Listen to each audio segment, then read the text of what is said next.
Vou apresentar aqui um código que já está pronto.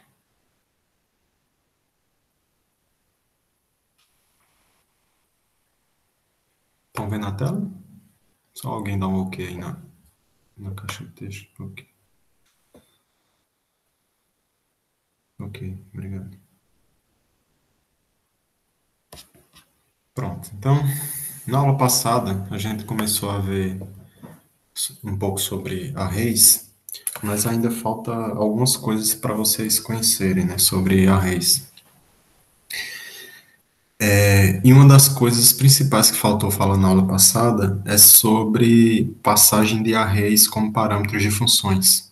E aí, hoje a gente vai falar um pouco sobre isso.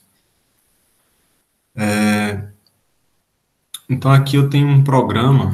Sim, outra coisa que eu vou falar também hoje é como organizar os seus arquivos para você utilizar um Makefile, né? E também vou explicar o que é isso, né? Então, à medida que o programa cresce, o seu programa vai crescendo, vai surgindo a necessidade de você organizar as suas funções. E aí você pode organizar essas funções colocando elas em arquivos separados. Então, por exemplo, esse programa que eu fiz aqui é para realizar operações com matrizes. E aí eu decidi deixar no programa que tem a função principal, eu chamei ele de principal2.c, e resolvi colocar aqui nesse arquivo apenas a função principal. E aí a função principal vai utilizar funções que estão declaradas em arquivos operações, né? Um arquivo operações.c e um arquivo operações.h. No arquivo operações.h, nós temos todas as definições que nós precisamos, né? As assinaturas das funções, né? Todas as funções que nós utilizamos, as assinaturas estão aqui nesse arquivo operações.h, e também constantes que são necessárias e todos os includes necessários para executar essas funções. Já no operações.c, nós temos as definições dessas funções aqui, como é que elas funcionam. E esse operações.c, ele faz um include para esse operações.h. E observe que o include aqui do operações.h é com aspas, não é com maior que e menor que. Geralmente, quando a gente escreve com aspas, é para indicar o caminho exato onde o arquivo operações.h está. Se a gente não diz um caminho aqui, é porque se considera que o .h vai estar no mesmo lugar, no mesmo diretório que o operações.c. Quando a gente usa maior que menor que, é para indicar para o compilador para ele buscar num caminho padrão. Geralmente o SR local include, por exemplo, se você está no Linux, no Ubuntu. Tá, aí a gente organizou aqui, operações.c tem as declarações das funções, operações.h tem os cabeçalhos, né, as assinaturas das funções. O principal.c também faz um include para operações.h. E aí, para compilar isso, agora que a gente tem dois arquivos .c, nós podemos fazer isso utilizando um arquivo Makefile. E aí, a estrutura do Makefile é simples. É o seguinte, você vai listar todas as operações de compilação que você precisa. No caso, eu vou compilar primeiro operações, gerando um arquivo .o. Então, esse arquivo .o é um arquivo binário. É quando o compilador converte o código da linguagem C para binário. Aí ele gera um .o. E observe que para gerar esse binário, a gente tem que colocar aqui a diretiva "-c", né? Então eu faço gcc-c para indicar que apenas compile, não link, né? Não gere um executável, apenas gere o binário. Aí, como é que diz? A semântica aqui disso é o seguinte: se eu quero gerar um operações2.o, eu verifico se ocorreu mudança nesses dois arquivos, operações.c e operações.h. Se ocorreu mudança, então eu vou para a próxima linha e executar a operação que está sendo indicada lá. No caso, a operação é compile, apenas compile, gera um obj, que é um .o, Vou matar um processo aqui.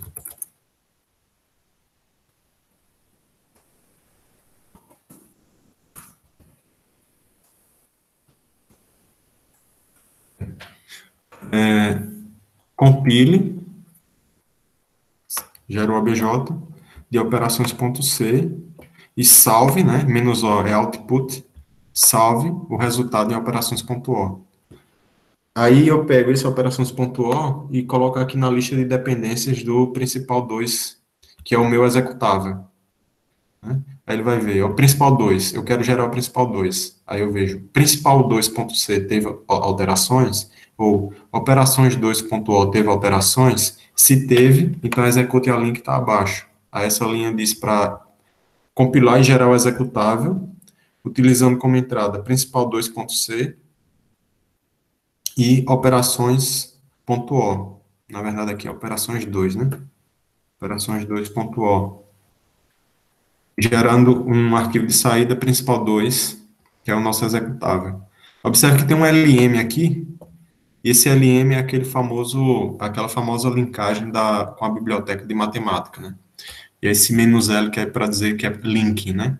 O M é de matemática. E a gente coloca isso apenas no momento da geração do executável, não coloca na compilação, né? Não escreve "-lm" na compilação do operações.o, apenas, aqui é ponto 2 também, quer dizer, operações 2.o, é 2 aqui. Essa é a estrutura do Makefile, né? Vamos voltar para o programa principal. Aí, nesse programa principal, declarei 3 matrizes, 2 matrizes são bidimensionais, e aqui já preenchi os valores, ó. Ela tem 2 linhas, 2 colunas. Esses rows 1 e columns 1 foi declarado como constante, aqui dentro do operações.h. Aqui eu tenho uma terceira matriz, que é uma matriz de uma única dimensão, com 4 elementos, também já preenchi ela com os números 1, 2, 3, 4. E tem uma quarta matriz, também com, aqui é melhor colocar columns. Tem uma quarta matriz de 2 dimensões, toda preenchidas com zeros. Então, a primeira operação que eu vou indicar aqui é a operação de soma. Então, deixa eu comentar o código que vem abaixo.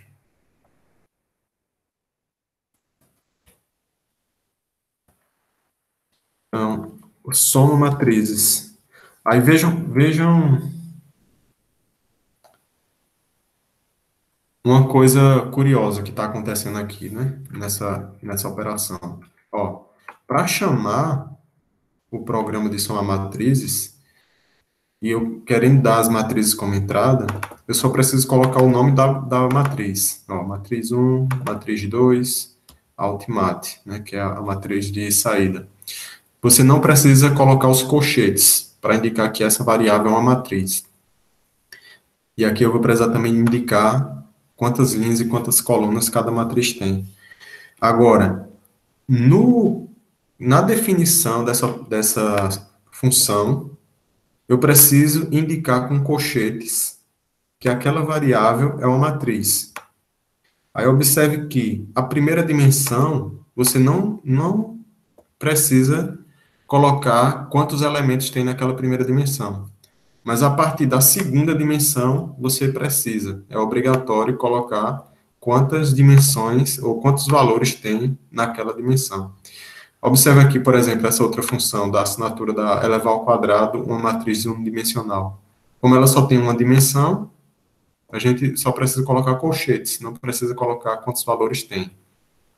Aí vamos aqui como a função de soma matrizes funciona, né? Então, a assinatura do método é idêntica, né? Primeira dimensão, você não precisa dizer entre colchetes quantos valores tem, mas a partir da segunda dimensão, você precisa dizer.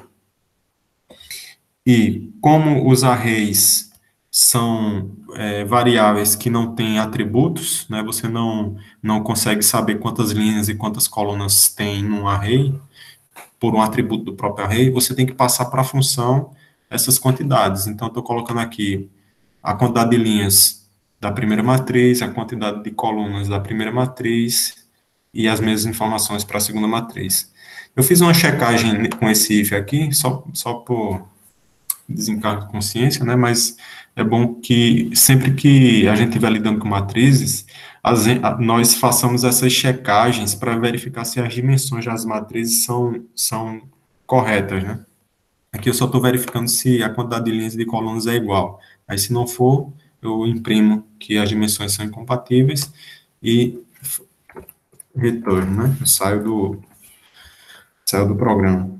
Observe que com a função void, uma função que não vai retornar nenhum valor, a gente pode usar um retorno void também, que é um retorno que você não dá o valor que está sendo retornado, né? Só para sair mesmo da função. Também não é obrigatório. Por que no for usa size_t? Eu estou usando o size_t aqui porque esse size_t é um tipo de dado que geralmente é utilizado para você percorrer arrays, porque é um tipo de dado similar a um inteiro sem sinal, tá? Que é usado para indexar arrays.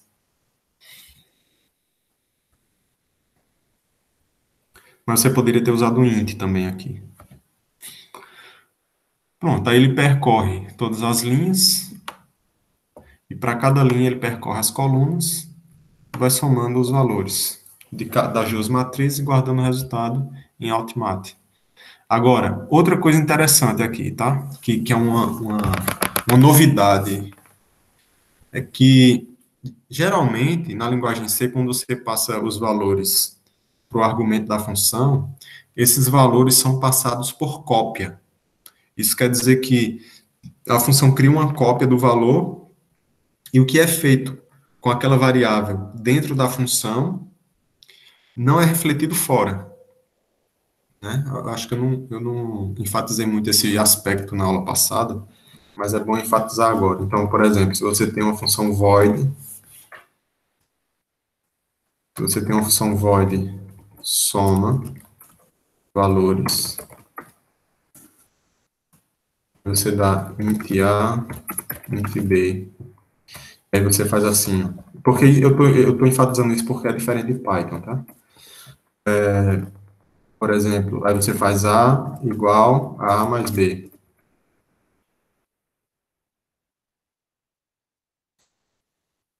Você chama essa função,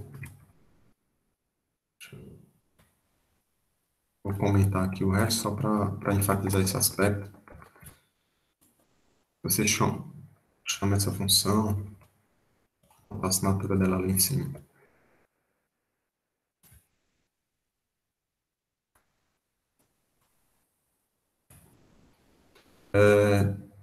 Com os valores, deixa eu colocar isso aqui fora.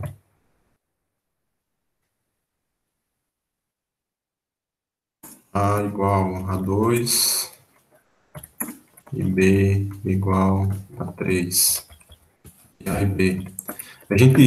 Um programador de Python talvez esperasse que quando eu fosse imprimir aqui a variável A,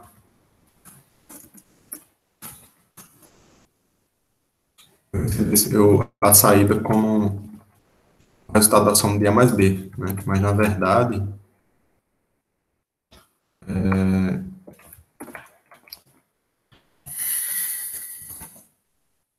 resultado vai ser o mesmo, tá vendo? Ó, A igual a 2.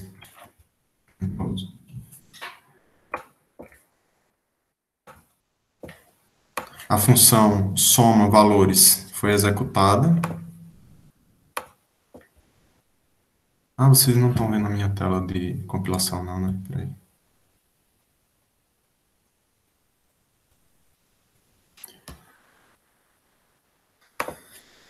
Então, quando eu compilo make, já está usado, né? E aí executo o principal 2, ele vai somar as variáveis A e B e guardar o resultado em A. Mas como em C, por padrão, as variáveis são passadas por cópia, o que ocorreu aqui dentro da função soma valor não foi refletido fora, tá vendo? Quando a gente somou A mais B, o resultado não foi 5, guardado em A. O resultado que estava em A continua sendo 2, porque isso aqui está no escopo diferente. Então, essa é uma pequena diferença que existe da linguagem C. Se C não tem aliasing, dentro da função, soma valor, A fica como 5. Então, se eu fizer, ó, print barra N, A dentro da função,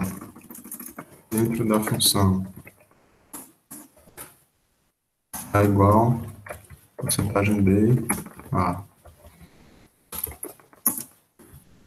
E aqui, fora da função.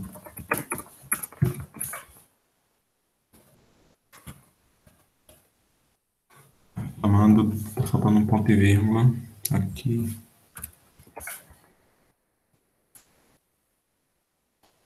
E ao 2. Ó, dentro da função, A igual a 5. Fora da função, A igual a 2. Tá? Que é a questão do escopo. Tá? São dois escopos diferentes, então a variável é passada por cópia e aí o que você alterou dentro da função não é refletido fora. Isso é para as variáveis em geral. Agora, para arrays, isso é diferente. Tá? Então, para arrays, isso é diferente. Quando você passa um array, esse array é passado por referência. Isso quer dizer o que quer dizer duas variáveis ter o mesmo objeto? Eu não sei, não entendi. Quando o mesmo valor, o mesmo nome, eu acho que você quer dizer o mesmo nome, né? Se for o mesmo nome, pode, né? Que é o caso aqui. Duas variáveis podem ter o mesmo nome. No caso, a variável A igual a 2 aqui é uma variável no escopo da função principal. A variável A igual a 5 aqui é outra variável, porque é uma cópia dela, na verdade, no escopo totalmente diferente. Agora, voltando. Quando a gente está fazendo operações com arrays, que a gente passa um array para uma função, o array é passado por referência. Isso quer dizer que as modificações que ocorrem no array dentro daquela função vão ser refletidas fora, onde o array foi definido. É o caso aqui dessa matriz altmat. Observe que ela foi dada como entrada nessa função, e aqui eu utilizei ela para guardar os resultados, e quando eu somo as matrizes e imprimo o resultado de altmat, ele está lá fora com o mesmo resultado que estava aqui dentro. Então, deixa eu imprimir esse resultado aqui de soma de matrizes 2D.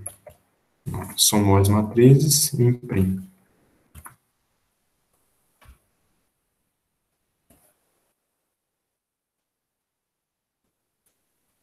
As matrizes que foram dadas como entrada são essas duas aqui, matriz 1 e matriz 2. Então, ele vai somar 1 mais 4, 5. 2 mais 5, 7. 3 mais 6, 9. E 4 mais 7, 11.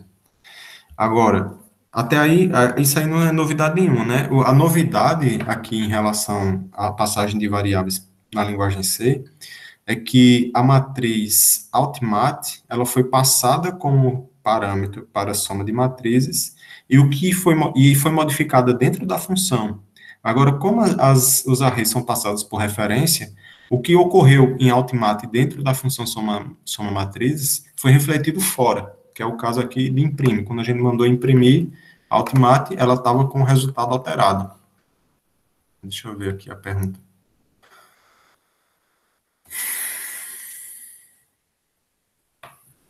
Duas variáveis podem ter o mesmo valor, por exemplo, de que é igual a 2, depois de que é igual a b. Se eu mudar A, vai mudar B também? Não muda. A e B são variáveis independentes. Ele faz uma cópia, né? A linguagem faz uma cópia. Isso aí só ocorreria se fosse por referência ou então usando ponteiros, que é uma coisa que a gente vai ver depois.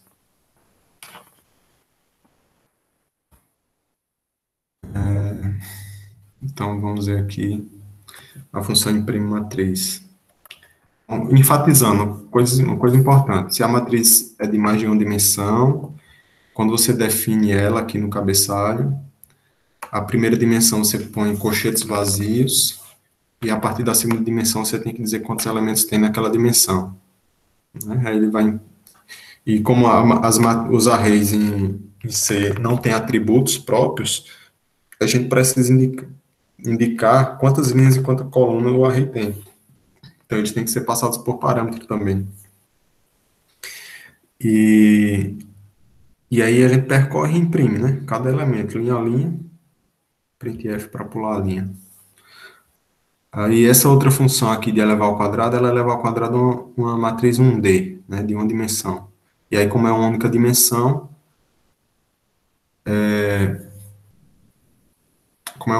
os colchetes, dentro dos colchetes você não precisa dizer quantos elementos tem, né?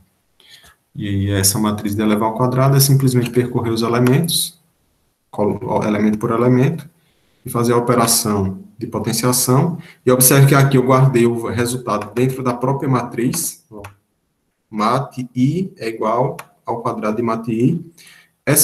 E essa função não está retornando nenhum valor. E como a matriz é passada por referência, o que for alterado nela dentro dessa função será refletido fora, que é o que a gente vai ver aqui. Vou imprimir aqui para dizer o que é que está acontecendo. Né? Printf, soma matrizes.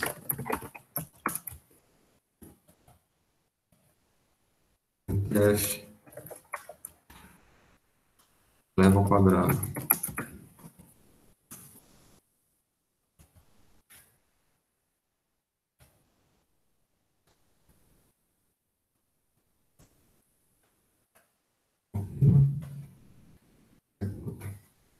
Vai levar ao quadrado a matriz que tem elementos 1, 2, 3, 4. Né? Então, elevar ao quadrado e somar não é a ênfase que eu quero que vocês percebam. O que eu quero que vocês percebam é a passagem das matrizes como argumento das funções, tá? E também ficar atento que uma matriz não é passada por cópia, é passada por referência.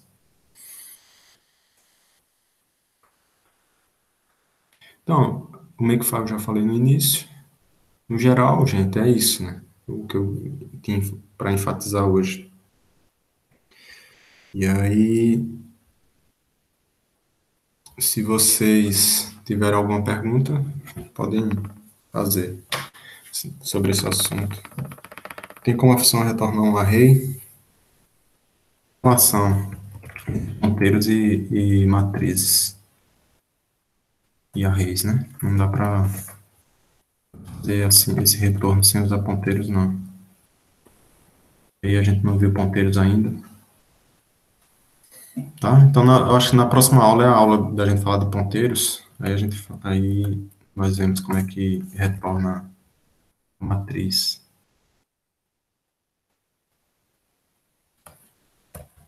Dentro de uma função. E a Maria, na próxima aula, a gente vê, quando falar de ponteiros.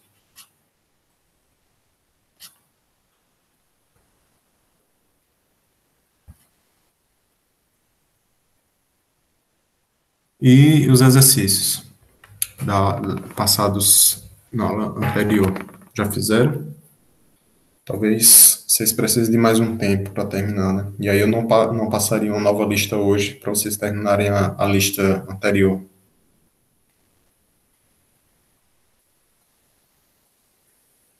Alguém quer comentar alguma coisa sobre o exercício?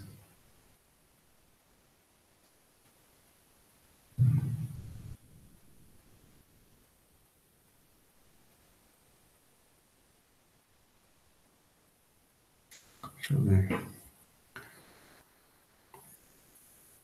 Eu fiquei com dúvida na questão 6, a lista 4. A lista 4 é a última? Deixa eu ver aqui, deixa eu abrir as listas.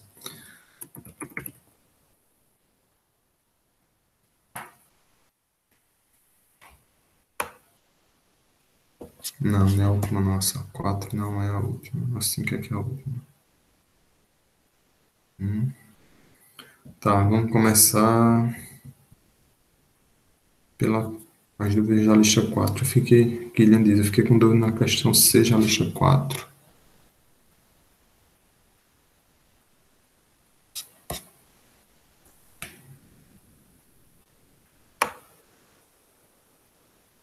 Deixa eu compartilhar a tela.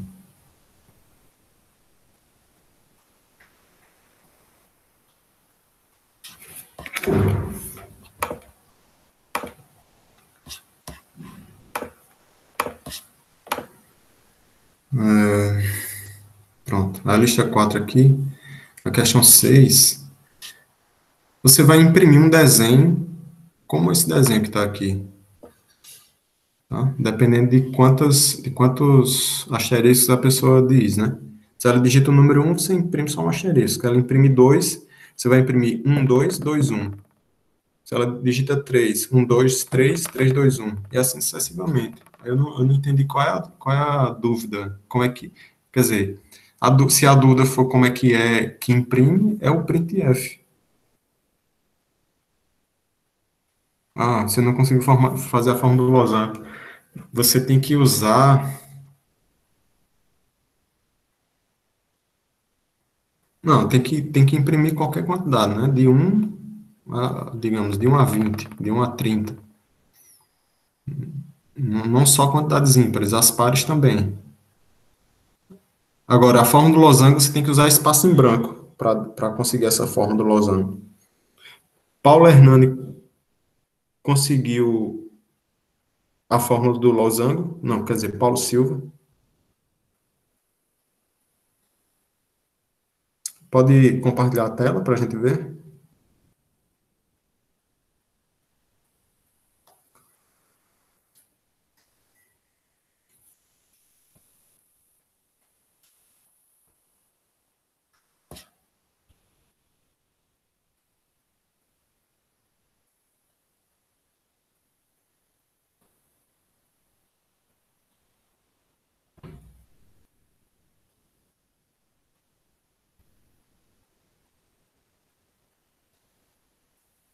A tela aqui, eu estou vendo que você está compartilhando, mas eu não estou vendo o seu código.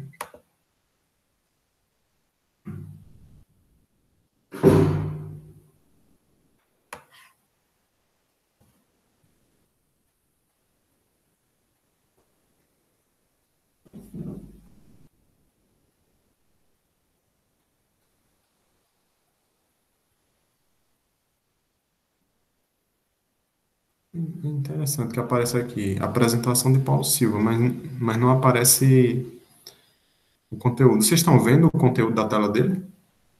Eu não estou vendo, não. Todo mundo está vendo, não sei. Por que será?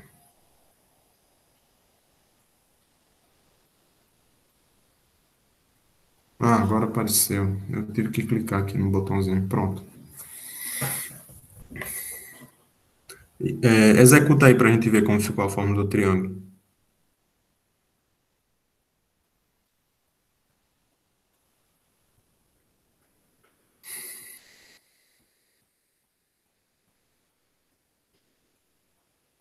Aumenta aí. Pronto, é isso aí que a gente está querendo. Tá vendo? Deixa eu ver quem tinha perguntado aqui. Acho que foi Killian que tinha perguntado. É essa tela. É esse padrão. Mas aí é bom fazer para pares e ímpares também, não só ímpares. Muito bem. Pode parar a apresentação. Aí, deixa eu ir para as dúvidas agora. Sim, o dele está indo nos pulando, né? Mas eu já falei para ele colocar tudo, todos os números. Deixa eu ver mais dúvidas. Teve uma dúvida aqui da questão.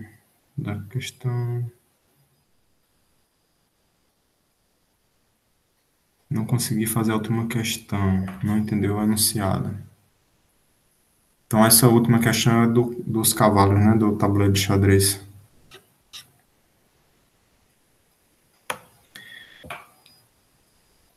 Então, a questão assim, falando de outra maneira, é simplesmente você,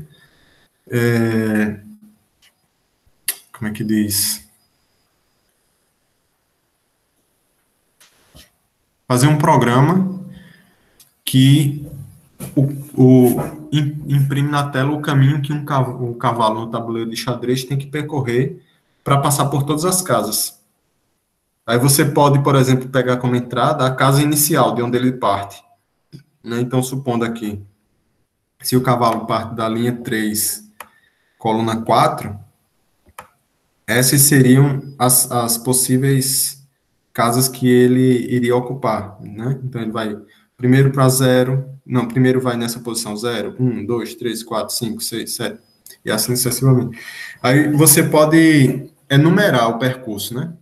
Tipo, você vai preenchendo no tabuleiro, colocando aqui nas células, em que momento ele esteve naquela célula. Então, a primeira célula foi essa, a segunda foi essa, a terceira foi essa, e assim sucessivamente. É claro que ele não iria percorrer aqui assim, né? Então, se ele começou, digamos, começou na 0, e ele faz um padrão de L, então ele vem aqui e aqui, por exemplo. Aí o número 2, quer dizer, o número 1 seria aqui. E aí, a ideia é percorrer todas as células. Esse é o problema, é percorrer todas as células. Isso pode ser feito por força bruta, por exemplo, né? Checando se a peça está andando no padrão de L do cavalo, e enquanto ele não percorrer todas as casas, ele não para, mas só tem que ter cuidado com o loop infinito, né? Mas existem estratégias para resolver esse problema usando heurísticas também.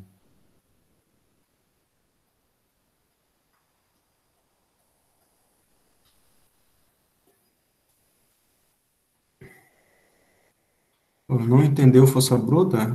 Quando eu digo força bruta, é fazer loop, dar um loop e ir mudando as casas movimentando o cavalo em cima do tabuleiro, em forma de L, até percorrer todas as casas. Força bruta é deixar todas as possibilidades. Maurício, ficou mais claro agora?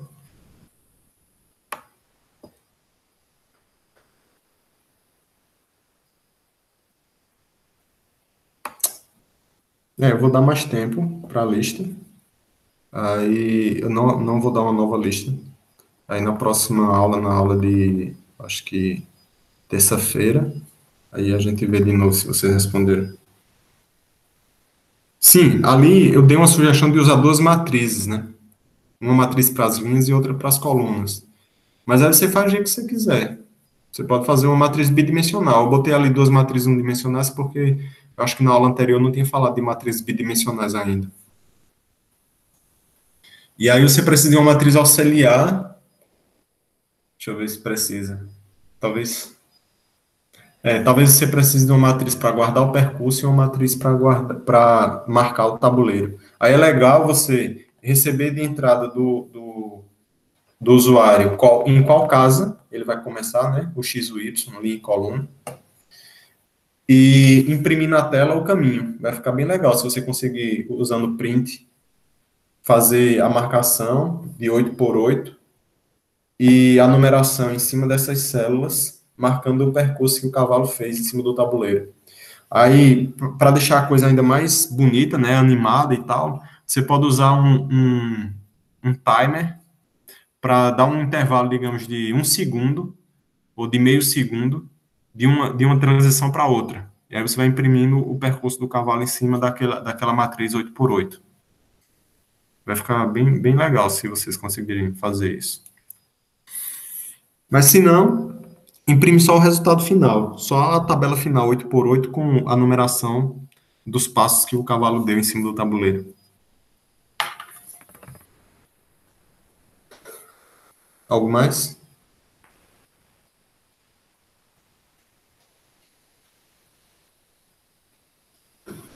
Vocês querem acesso a esse código de hoje de matrizes? Eu coloco lá no planejamento? Tá, vou colocar.